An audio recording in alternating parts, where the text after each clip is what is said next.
I stared at the bank statement in disbelief, my hands shaking. This couldn't be right.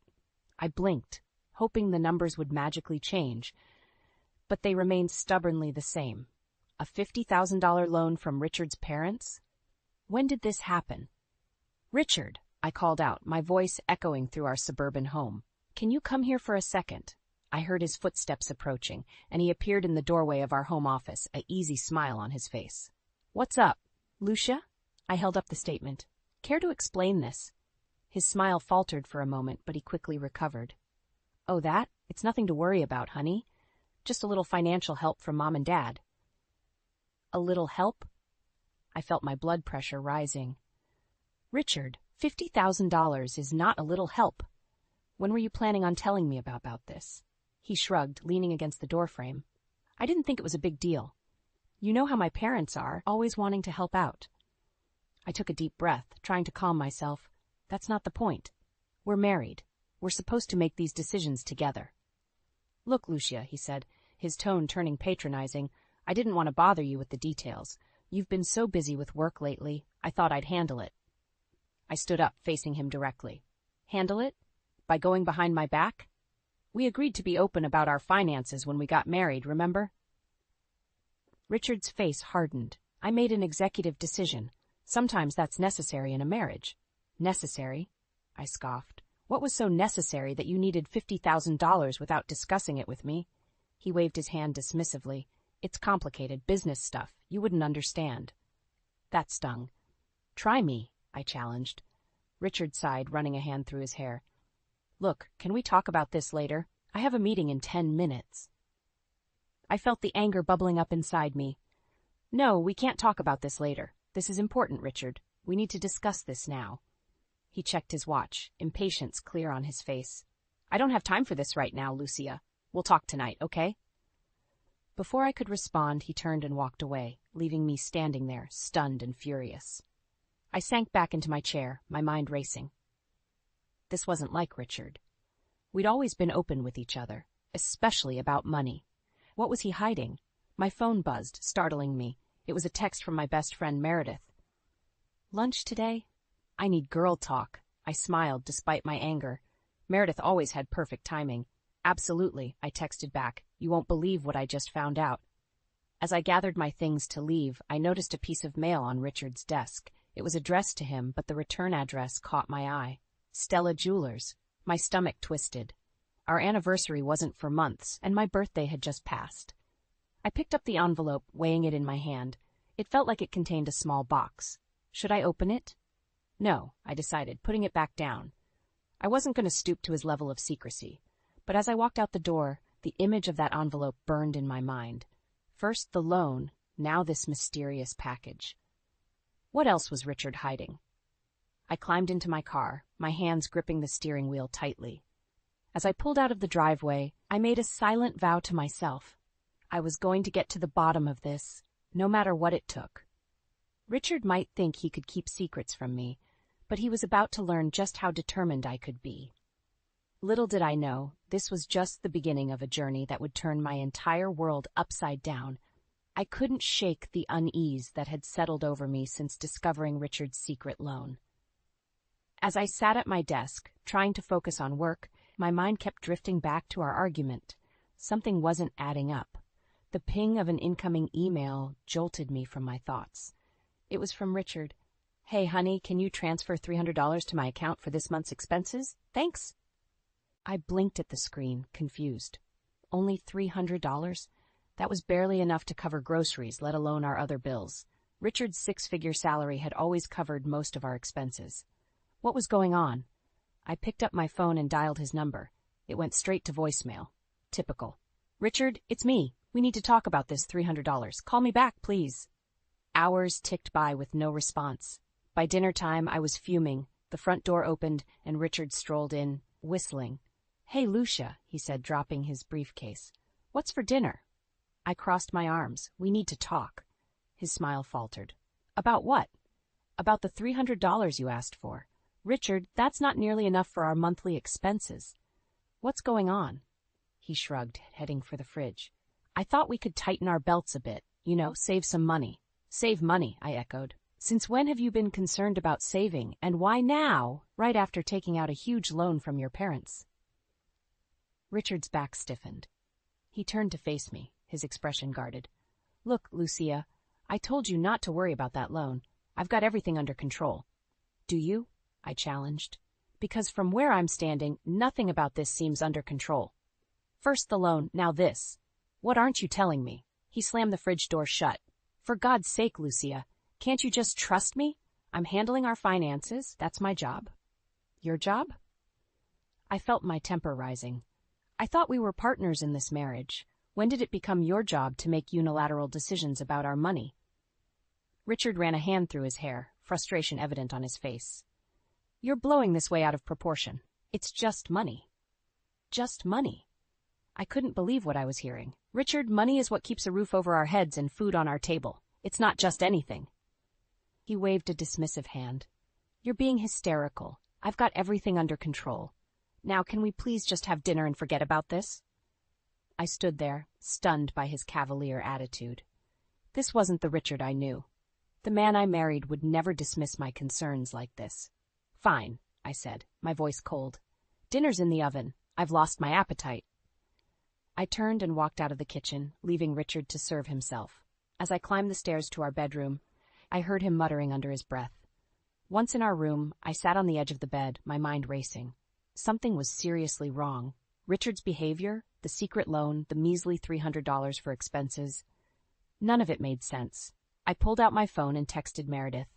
Can we meet for coffee tomorrow? I need your advice. Her response was immediate. Of course, everything okay? I stared at the screen, unsure how to respond. Was everything okay? I didn't think so, but I couldn't put my finger on exactly what was wrong. I don't know, I finally replied. I'll explain tomorrow.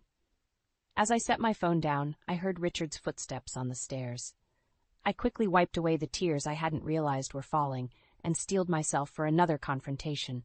But when he entered the room, he didn't say a word. He just grabbed his pajamas and headed for the bathroom, leaving me alone with my thoughts and a growing sense of dread. Whatever was going on with Richard, I was determined to find out. And I had a feeling I wasn't going to like what I discovered. I couldn't sleep that night, tossing and turning as my mind raced with questions about Richard's behavior. By morning, I was exhausted but determined to get answers. While Richard was in the shower, I did something I never thought I'd do. I checked his phone. My hands shook as I scrolled through his messages and emails. What I found made my blood run cold. Credit card bills, expensive restaurant receipts, hotel charges, all hidden from our joint account. I heard the shower turn off and quickly put the phone back. When Richard emerged, I was sitting on the bed, my face pale. Lucia, you okay? He asked, toweling his hair. I looked up at him, my voice steady despite the turmoil inside. Richard, we need to talk about our finances, now. He sighed, dropping the towel. Not this again. I told you, I've got it under control. Really? I stood up, my anger rising. Then explain the credit card bills I found. The restaurants, the hotels. Where's all that money coming from, Richard? His face darkened. You went through my phone? What happened to trust? Trust? I laughed bitterly. You lost that right when you started hiding things from me. Now answer the question. Richard's jaw clenched. It's work-related, client meetings, business trips. You wouldn't understand. Try me, I challenged. He turned away, buttoning his shirt. I don't have time for this. I'm late for work. As he headed for the door, I called after him. If you walk out now, don't bother coming back tonight. He paused, hand on the doorknob, but didn't turn around. Then, without a word, he left. I sank onto the bed, my head in my hands. How had we come to this? My phone buzzed, a reminder of my coffee date with Meredith. I grabbed my purse and headed out, desperate for a friendly face. Meredith was already at our usual spot, 2 steaming cups waiting. One look at my face and she knew something was wrong. Spill, she said, pushing a coffee towards me. I told her everything, the loan, the $300, the hidden expenses. Her eyes widened with each revelation. Lucia, she said gently when I finished, have you considered that Richard might be seeing someone else? The words hit me like a punch to the gut. No, I whispered. He wouldn't. But even as I said it, doubt crept in. The hotels, the expensive dinners, it all suddenly made a horrible kind of sense. What am I going to do? I asked, fighting back tears. Meredith squeezed my hand. First, we're going to get proof. Then we're going to make him pay. We spent the next few hours plotting. By the time I got home, I had a plan. I logged into our joint account, my heart sinking as I saw the balance. Most of our savings were gone. I checked our credit card statements next, finding charge after charge for things I'd never seen or known about. As I dug deeper, I uncovered a web of financial deceit that left me breathless. Richard had been living a double life, spending money we didn't have on God knows what or who. The front door opened, and Richard walked in. He looked tired, his tie loosened. "Lucia," he started, "about this morning." I cut him off. "I know everything, Richard. The credit cards, the drained savings. How could you do this to us?" He paled, stammering. "I can explain." "Save it," I snapped. "I want the truth, all of it, now." Richard slumped into a chair, looking defeated. I made some bad investments. I thought I could fix it before you found out. And the hotels, the restaurants?" I pressed. He wouldn't meet my eyes. "Business meetings, networking." I knew he was lying, but I couldn't prove it. Not yet. "I want access to all our accounts," I demanded. "No more secrets." Richard nodded, looking relieved that I hadn't pushed further. But as he headed upstairs, I caught a glimpse of his phone screen lighting up with a message. From someone named Stella. My heart raced. Who was Stella? And what else was Richard hiding? I had a feeling I was about to uncover something far worse than financial troubles. And I wasn't sure our marriage could survive it.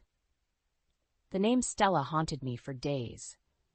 I couldn't shake the feeling that she was more than just a business contact. Richard's secretive behavior and our dwindling finances painted a picture I didn't want to see, but couldn't ignore. I was lost in these thoughts when the doorbell rang. A delivery man stood outside, holding a small package. "Delivery for Richard Thompson," he said cheerfully. I signed for it, my heart racing. The return address read Stella Jewelers, the same name from the message on Richard's phone. With trembling hands, I brought the package inside. I knew I shouldn't open it, but the weight of secrets and lies was crushing me. I had to know. I carefully unwrapped the package, revealing a velvet box. Inside was a stunning diamond necklace, far more extravagant than anything Richard had ever bought me. A small card fell out. "To my dearest Stella, happy anniversary. All my love, Richard." The room spun. I clutched the necklace, its cold diamonds biting into my palm. This was no business gift. This was proof of something far worse. I don't know how long I sat there, staring at the necklace. The sound of Richard's key in the lock jolted me back to reality. I quickly shoved everything back into the box and hid it under a couch cushion. Richard walked in, his usual charming smile in place. "Hey, honey, how was your day?" I stood up, my legs shaky. "Richard, we need to talk." His smile faltered. "What's wrong? Who's Stella?" I asked, my voice surprisingly steady. The color drained from his face. "What?" "I don't know what you're talking about." "Don't lie to me," I snapped, pulling out the package. "Explain this." Richard's eyes widened as he saw the jewelry box. He reached for it, but I snatched it away. "Lucia, it's not what you think," he stammered. "Really? Because I think you're having an affair. I think you've been lying to me about everything, the money, the loans, all of it." Richard's demeanor changed. His shoulders straightened and a cold look entered his eyes. "You had no right to open that. It's none of your business." His words hit me like a slap. "None of my business? I'm your wife." He laughed, a harsh sound that made me flinch. "My wife? Is that what you think you are? You're just a convenience, Lucia, someone to keep the house clean and look good at company parties." I staggered back, shocked by his cruelty. How long?" "Long enough," he sneered. "Stella understands me in ways you never could. She doesn't nag about money or snoop through my things." Tears burned in my eyes, but I refused to let them fall. "So all of this, our marriage, our life together, it's been a lie?" Richard shrugged, reaching for the necklace. "It is what it is. Now, if you'll excuse me, I have plans tonight." As he turned to leave, something snapped inside me. Years of love, trust, and shared dreams crumbled in an instant. In their place, a fierce anger rose. "You're not going anywhere," I said, my voice low and dangerous. He turned back, eyebrow raised. "Excuse me?" I stood tall, meeting his gaze. "You heard me. You're not leaving this house until we sort this out. All of it, the money, the affair, everything." Richard's face darkened. "You can't tell me what to do." "Watch me," I challenged. I've got proof of your financial misdeeds, Richard. One call to the police and your perfect little world comes crashing down.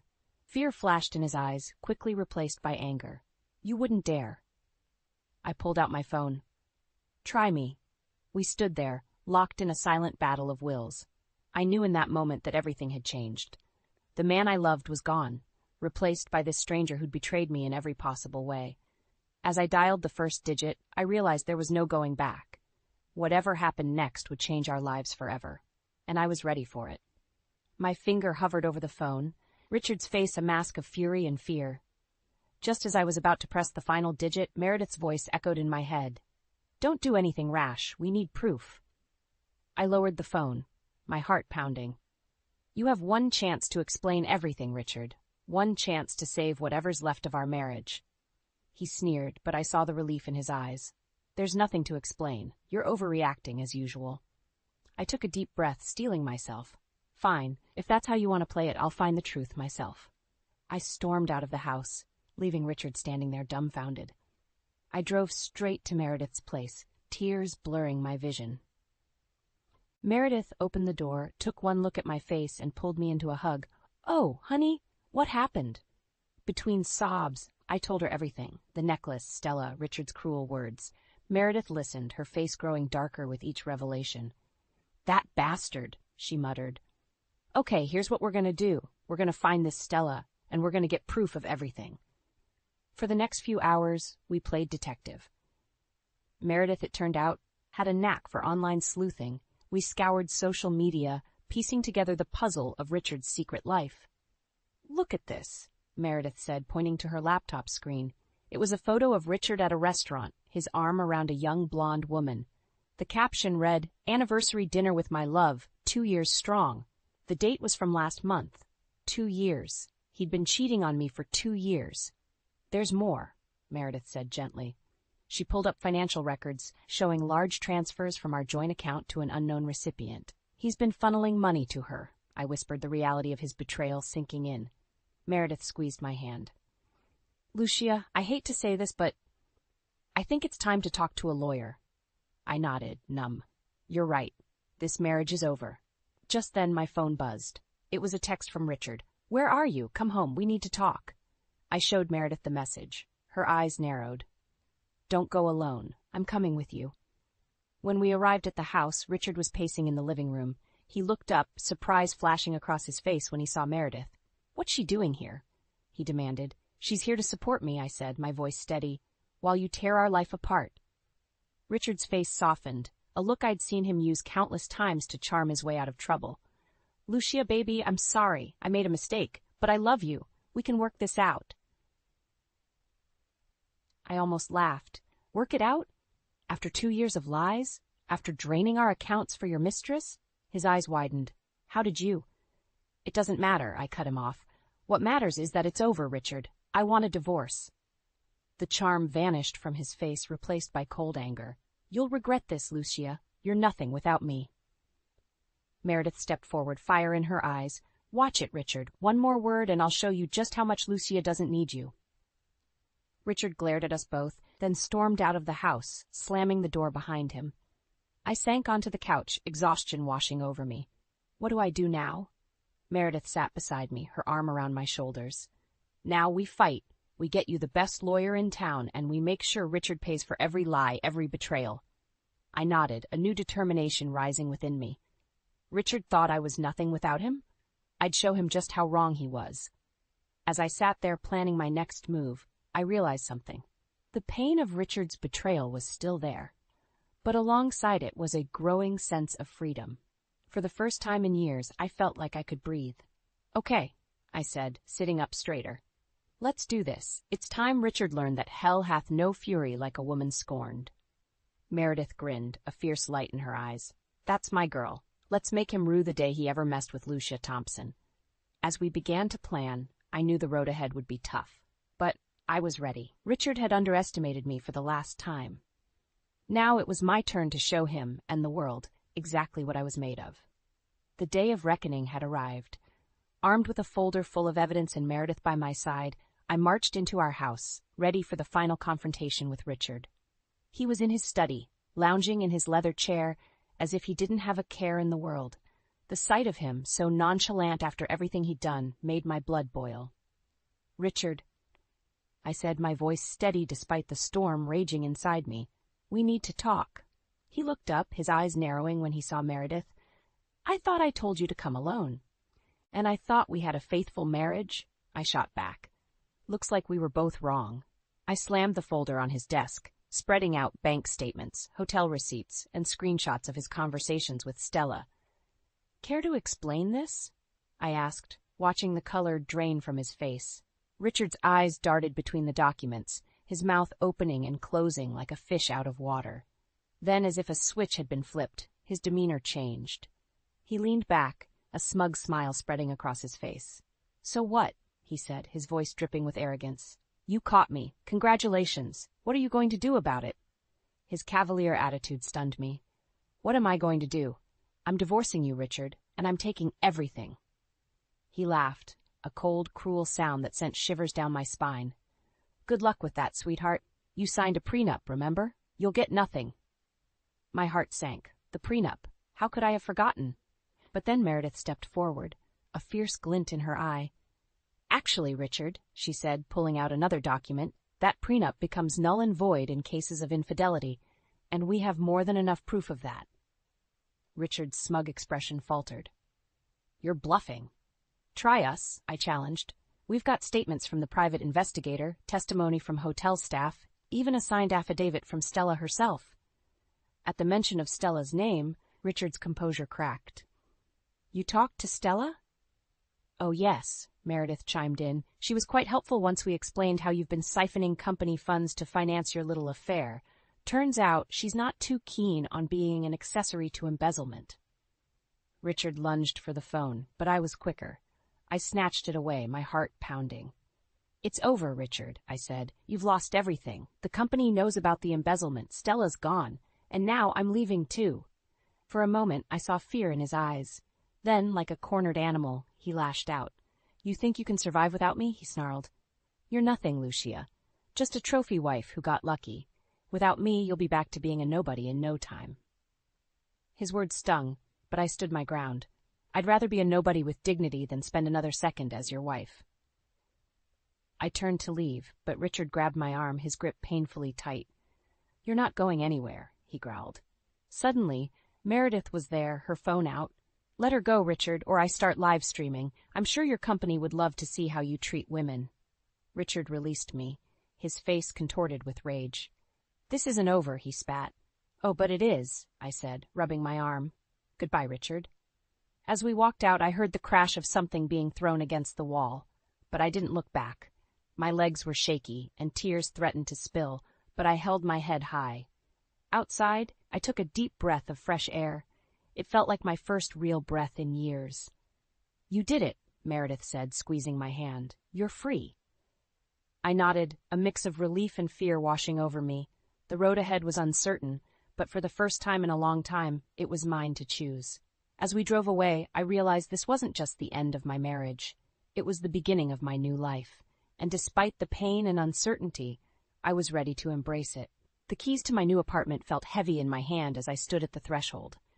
This small, one-bedroom space was a far cry from the luxurious house I'd shared with Richard, but it was mine. All mine.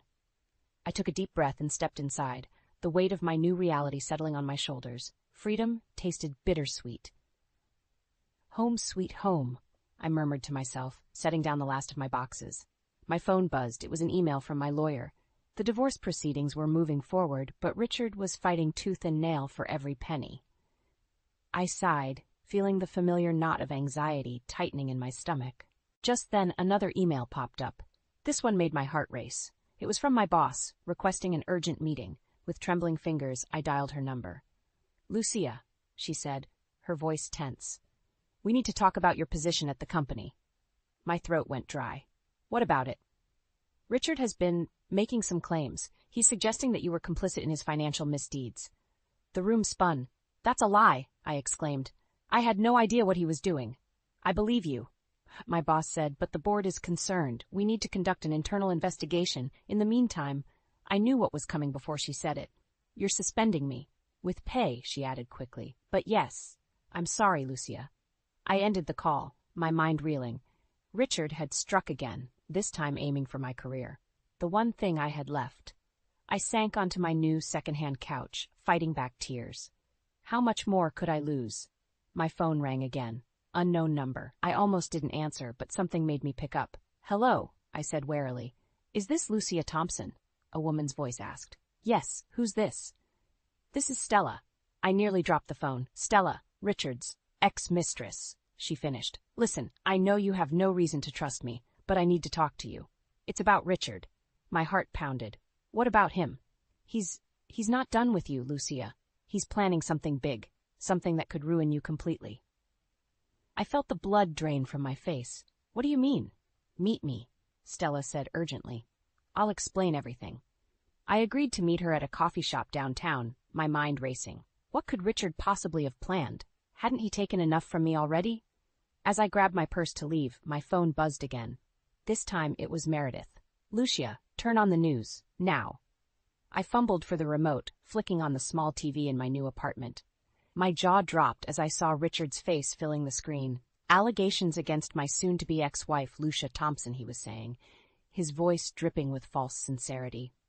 It pains me to reveal this, but she was the mastermind behind the embezzlement scheme. I was merely a pawn in her elaborate fraud. I watched in horror as Richard spun a web of lies, painting me as a manipulative criminal who had used him for his money and connections. He even produced doctored documents and emails to support his claims. My phone was ringing off the hook now. My lawyer, my parents, even old college friends. But I couldn't move, couldn't speak. I was watching my life, my reputation, everything I'd worked for, crumble before my eyes. In that moment, standing alone in my small apartment, watching Richard destroy me on national television, I felt more alone and defeated than ever before. But beneath the shock and despair, a spark of determination flickered to life. Richard thought he'd won.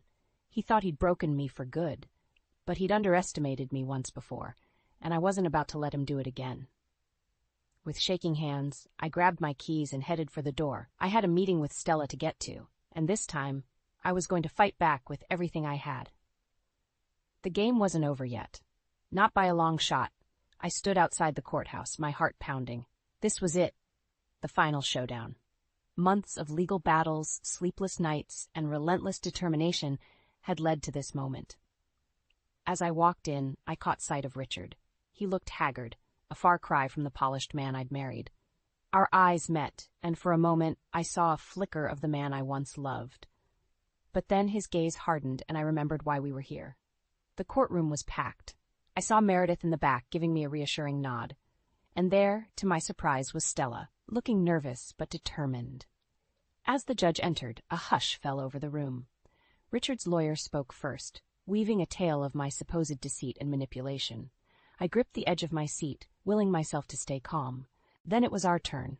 My lawyer stood, a stack of documents in hand. Your Honor, we have evidence that will prove beyond doubt that Mr. Thompson, not Mrs. Thompson, was the sole perpetrator of these financial crimes. What followed was a meticulous unraveling of Richard's lies. Bank statements, witness testimonies, and, most damning of all, a series of emails between Richard and his co-conspirators, detailing every step of his embezzlement scheme. I watched Richard's face as the truth came to light. His cool facade crumbled, replaced by panic and then defeat. But the final blow came from an unexpected source. Stella stood up, her voice shaky but clear. Your Honor, I have something to add. She produced a USB drive. This contains recordings of Mr. Thompson admitting to his crimes and planning to frame Mrs. Thompson. He thought I was asleep when he made these calls. Richard's face went ashen. Stella, how could you? He hissed. She met his gaze steadily. Because it's the right thing to do. As the judge reviewed the new evidence, I felt a weight lifting from my shoulders. The truth was finally out. The verdict came swiftly. Richard was found guilty on all counts. As the judge detailed his sentence, jail time, and hefty fines, I saw Richard's parents in the gallery, their faces a mix of shock and disappointment. Outside the courthouse, Richard's father approached me. Lucia, he said, his voice heavy with regret, we had no idea. We want to make this right. They offered to pay the settlement we'd agreed upon in the divorce to help undo some of the damage their son had caused. It wouldn't erase the pain, but it was a start. As I watched Richard being led away in handcuffs, a complex mix of emotions washed over me. Relief, sadness, and finally, a sense of freedom. Meredith hugged me tightly. "It's over, Lucia. You did it." I nodded, tears in my eyes. "We did it." In the weeks that followed, life began to take on a new shape. My name was cleared, and I was reinstated at work with a promotion. The settlement from Richard's parents allowed me to start fresh, on my own terms. One sunny afternoon, as I was setting up my new home office, I found an old photo of Richard and me. We were smiling, blissfully unaware of what lay ahead. For a moment, I mourned for that innocent couple. But then I looked around at my new life, built with my own strength, surrounded by true friends, and full of possibilities. I realized that while the journey had been painful, it had led me to a place of authenticity and self-discovery I might never have found otherwise. I picked up the photo and, after a moment's hesitation, placed it in a drawer. It was part of my past, but it no longer defined my future. As I closed the drawer, my phone buzzed. It was a message from my new mentor at work, offering to grab coffee and discuss my ideas for our upcoming project. I smiled, feeling a surge of excitement. This was my life now, full of challenges, yes, but also full of opportunity and genuine connections. "Time for a new chapter," I said to myself, grabbing my keys. As I stepped out into the sunshine, I felt lighter than I had in years. The road ahead was uncertain, but for the first time in a long time, I was excited to see where it might lead. Richard had tried to break me, but in the end he'd only made me stronger, and that strength would carry me forward into whatever adventures lay ahead.